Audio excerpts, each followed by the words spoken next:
शांति। हमारा सृष्टि चक्र चल रहा है। आप लोग ध्यान से सुनिएगा, कमेंट कीजिएगा कहाँ समझ में नहीं आता है। तो बाबा को छोटे छोटे पॉइंट पढ़ते थे। बाबा ने बोला है, तुम बच्चे अगर शालीन बुद्धि हो, अपनी बुद्धि को महीन बुद्धि बनाते हो तो बड़ा इतने बड़े बड़े रट्टा लगाने की ज़रूरत नहीं है। तुम बच्चों को सार में जाना चाहिए, विस्तार को छोड़ दो। तो बाबा को छोटे पॉइंट बड़े पसंद आते थे, करने लगे। बड़े बड़े पॉइंटों को छोटा करना अच्छे से आता था। जैसे एक कहावत है ना, साहिब से सब होता है, बंदे से कुछ नहीं। रहीम को वार्ता करे, वार्ता सो राय। माना उसका सिर्फ परमात्मा ही है जो हर चीज़ का जवाब, सटीक जवाब रहता है। पहाड़ को राय बना कर सकता है और राय को पहाड़ बना सकता है। पहाड़ को नहीं देखना, राय को देखना है। उस ज्ञान को बाबा सूक्ष्म बना सकते हैं। उस ज्ञान को सूक्ष्म तरीके से सोचते थे। ज्ञान को बाबा विस्तार में भी ले जा सकते हैं, लेकिन सार में टिकने की आदत है। क्योंकि शेर है ना, शेर क्या करता है? शेर का भोजन है मांस।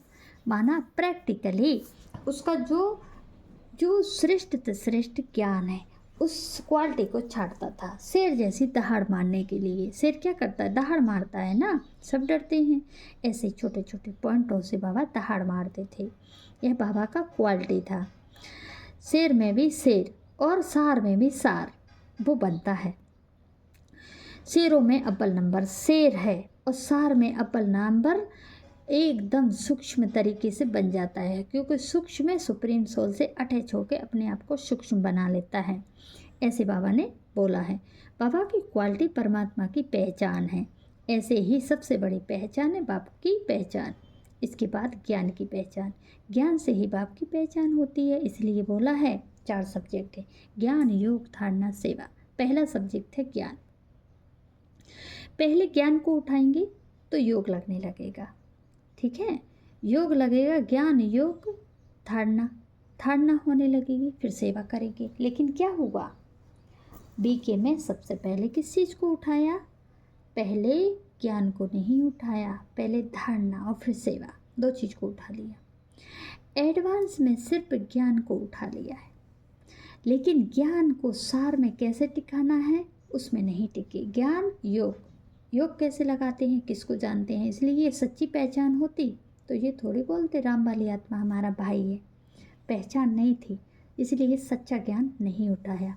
उस पवित्रता के ज्ञान को धारण नहीं किया। सच्चा ज्ञान ही है पवित्र बनाने वाला। सच्चा ज्ञान है बाप की पहचान। और एडवांस में भी बाप की पहचान नहीं हो पाती, इसलिए फेल हो जाते हैं। इसलिए तीसरी दुनिया का विनाश कर देते हैं। ऐसे बाबा ने मुरली में बोला है, मैंने तीसरी दुनिया का विनाश कर दिया। इसका मतलब चौथी दुनिया में कोई अलग से भगवान थोड़ी होगा, कोई अलग से कोई विष्णु बन के थोड़ी बैठेगा। वही परम ब्रह्म, वही विष्णु रूप पकड़ता है। 2019 5 दिसंबर से 8 बच्चों को जन्म देता है। परम ब्रह्म की स्टेज, कामधेनु गाय की स्टेज, हिरण्यगर्भ की स्टेज को धारण करता है। इसलिए बाबा बोलते हैं, दुनिया तो वही है, लेकिन प्रैक्टिकली राजधानी स्थापन हो जाती है। जैसे बाबा बोलते हैं 2004 से एनिस का फाउंडेशन पड़ा, लेकिन वास्तव में एनिस का फाउंडेशन पड़ा, लेकिन देवताओं का नंबर डिक्लेयर नहीं हुआ। क्योंकि देवताओं का नंबर डिक्लेयर एक साथ होता है, एक एक करके नहीं होता। एक एक करके यो रत्नों का डिक्लेयर होता है और एक साथ नंबर देवों का होता है। ठीक है, रतन का हो, मुखिया का हो, वो एक 2004 से प्रत्यक्ष होने लगते हैं। 2004 से 2028 तक प्रत्यक्ष होते रहेंगे, लेकिन अष्टदेव 2018 में ही प्रत्यक्ष हो जाते हैं। जो बोला है बाप और बच्चों की जयंती एक साथ होती है, तो एक साथ जयंती हो गई। राम वाली आत्मा की सुप्रीम सोल के साथ उनकी जयंती होती है। और बच्चे बोला है, तुम बच्चों की, बाप और बच्चों की जयंती साथ होती है, तो वो प्रैक्टिकली अष्टदेवों की बात है। 2019 5 दिसंबर में 8 बच्चे जन्म ले लेते हैं। तो बोला है वह क्या करता है? वह तो ऐसा श्रेष्ठतम श्रेष्ठ पुरुषार्थ करके दिखाता है, छोटे छोटे पॉइंटों को ढूंढता है, सिद्ध करता है। ऐसे ही परमात्मा के बच्चे होंगे जो ज्ञान को किसी भी तरीके से परमात्मा को सिद्ध कर देंगे। उस ज्ञान से यह उनके अंदर क्वालिटी होगी, वह कार्य करके दिखा देंगे। मुरली पॉइंट भी है, जो कुर्सी है वह कुर्सी व्यक्ति को सिखा देती है, कुर्सी नहीं है तो वह नहीं सीख पाएगा। वार्तालाप 18 वार्तालाप में बोला है। ठीक है। तो वास्तव में भगवान बाप जिसको जो कुर्सी देता है, काम देता है, वो कुर्सी उसको सबको सिखा देती है। कुर्सी नहीं होती इससे पहले किसी को कुछ भी नहीं आता। वास्तव में जो बच्चों में जो क्वालिटी होती है वो वह कार्य करके जरूर दिखाता है। जैसे आप लोगों ने देखा होगा कि राम वाली आत्मा उस कुर्सी पे पहुंचने के बाद ही उसे रियलाइज हुआ और उसने अपना कार्य शुरू कर दिया। मोदी वाली आत्मा वह क्या करती है, चाय बेचती है, लेकिन जब समय आता है तो पूरे देश को भी चलाता है। ऐसे ही जो राम वाली आत्मा है सारे देश को भी चलाती है, पूरी पृथ्वी का पालनहार बनता है, विष्णु रूप बनता है। कोई अलग से विष्णु नहीं है, राम बाप ही विष्णु है। लेकिन बच्चे पहचान नहीं पाए, इसलिए उनके पदों का विनाश हो गया। अष्टदेवों से रत्नों में पहुंच जाते हैं। तो बोला है, जो बोलते हैं ना, राम वाली आत्मा को बाबा ने क्यों चुना, क्योंकि बाबा एकदम स्पष्ट बाजी थे। माना प्रैक्टिकल में स्पष्ट खुले लफ्जों से बात करते थे, छुपा छुपाई पसंद नहीं था, खुला खेल फरोख्तवादी थे। एक कहावत है ना, सत्य के बराबर कोई तप नहीं और झूठ के बराबर कोई पाप नहीं, और जिसके हृदय में सच्चाई है उसके हृदय में प्रभु वास करते हैं, ऐसा भक्ति मार्ग में बोलते हैं। वास्तव में राम वाली आत्मा के अंदर सुप्रीम सोल प्रवेश ही है, वो ज्ञान का भंडार है, अखूट प्यूरिटी का भंडार है। इसलिए कहते हैं यह दयत तहाँ, जहाँ दया तहाँ धर्म है, जहाँ लोभ तहाँ पाप। तो भगवान तो सारे विश्व की सेवा करना चाहते थे, उनके अंदर दया भी थी, धर्म विवास था, उनके अंदर लोभ नहीं था। जहाँ लोभ होता है वहाँ पाप होता है, उसके अंदर तो कोई पाप था ही नहीं, वो पापी नहीं है।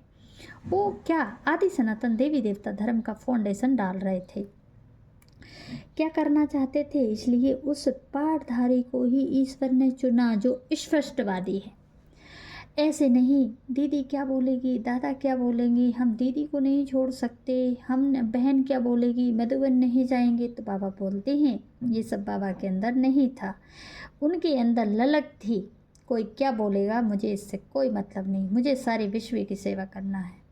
जो बाप के बच्चे होंगे उन्हें कोई दीवार से, कोई मधुबन से कोई घर से लगाव नहीं होगा, वो सारे विश्व की सेवा देखेंगे, वो गिलानी से नहीं डरेंगे। कौन गिलानी करता है, कौन क्या करता है, उन्हें कोई मतलब नहीं, सारी दुनिया गिलानी करेगी लेकिन बाप को नहीं छोड़ना। इसीलिए बोला पांडवों को 3 पैर पृथ्वी के भी नहीं मिलते। कहाँ नहीं मिलते, एक लौकिक, दूसरा बीके, तीसरा एडवांस। इसीलिए बोला अष्टदेव डबल विदेशी होते हैं, सिंगल नहीं बोला, डबल विदेशी बोला। बीके और एडवांस से धक्का खाने के बाद ही अष्टदेवों का नंबर डिक्लेयर होता है। ठीक है, चाहते थे इसलिए उस पाठधारी को ही भगवान चुनता है। बाबा कई बार बोलते हैं, इस प्रश्न का भी बाबा के पास जवाब रहता है। तो जहाँ दया तहाँ धर्म है, जहाँ लोभ वहाँ पाप। तो भगवान तो सारे विश्व की सेवा करना चाहते थे, इसलिए उसे पाठधारी को ईश्वर ने चुना। तो बाबा बोर्ड पर लिखकर नहीं बताएंगे, तो बोला है बाबा अपने पाठ को रियलाइज किया, ऐसे बच्चे भी अपने पाठ को रियलाइज करेंगे। बाबा सबको इनाम देंगे, कब देंगे, जरूर दिया होगा। तो किसको, किसकी तरफ इशारा किया, त्रिमूर्ति के लिए कभी इशारा किया था बाबा ने 1973 में ही इशारा कर दिया था। तो बाप दादा चेतन बच्चों को चेतन प्रदर्शनी का इनाम दे रहे थे, देते हैं। तो बच्चे अपने पाठ को पहचानते हैं, अपने पाठ को प्रत्यक्ष करते हैं, और उन बाप दादा से क्या मिलेगा, चेतन सौगात मिलती है, चेतन राजाई मिलती है। बनी बनाई बन रही अब कछु बनने ना है, वह तो बनी बनाई है। राजधानी मिलती है बाप को, राजा की धारणा शक्ति मिलती है, उसकी प्रैक्टिकली प्योरिटी मिलती है। किन बच्चों को, जो एक साथ जन्म लेते हैं। और बाप दादा क्या करते हैं, राम वाली आत्मा रिटायरमेंट लेती है और बच्चों को दे देती है। तो ऐसे ही जहाँ पे क्या हुआ, ब्रह्मा ने रिटायरमेंट लिया, राम वाली आत्मा यज्ञ को संभाल लेती है। दीदी दादी मेला मलाखड़े करती रहती हैं, प्रदर्शनी करो, यह करो, हो गया। कलयुग की शुरुआत शुरुआत हो जाती है। कब से? 1973 में।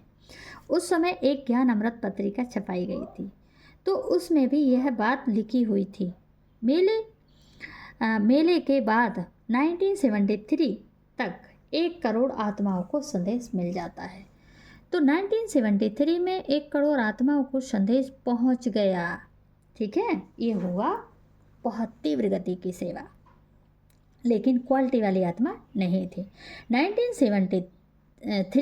1976 तक 2 करोड़ आत्माओं को संदेश मिल जाता है। उस समय 1973 में ब्रजमोहन भाई ने दिल्ली का जो सेंटर था, न्यायालय नालंदा में सेंटर को उसने तोड़ दिया। ठीक है, किसने तोड़ा? ब्रजमोहन भाई ने दिल्ली का जो सेंटर था नया नंगल में, सेंटर को उसने तोड़ दिया। कलयुग की शूटिंग में क्या होता है, इस्लामी क्रिश्चियन आकर भारत को खूब राजाई करते हैं, क्रिश्चियन का राज चलता है। तो ऐसे ही ब्रजमोहन भाई जो इस दिल्ली का पांडव भवन था, उस पांडव भवन को ब्रजमोहन भाई खल्लास कर देता है।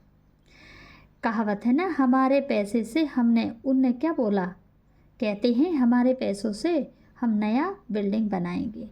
यहाँ पर न्यायालय नंगल माना इस सेंटर को तोड़ देते हैं, दिल्ली का जो पांडव भवन था उसको तोड़ देते हैं और अपने तरीके से शूटिंग करना शुरू कर देते हैं। बाप दादा कहते हैं तुम बच्चे अपने हाथ में लो मत लो, बाबा की श्रीमत जरूर लेना है। बाबा की राय, अगर बाबा कहीं चले भी जाते हैं तो हमें मुरलियों में राय मिलती रहती है, मुरली के अनुसार तुम बच्चों को चलना है। अच्छा, हमको इस तरीके से चलना है। ओम शांति।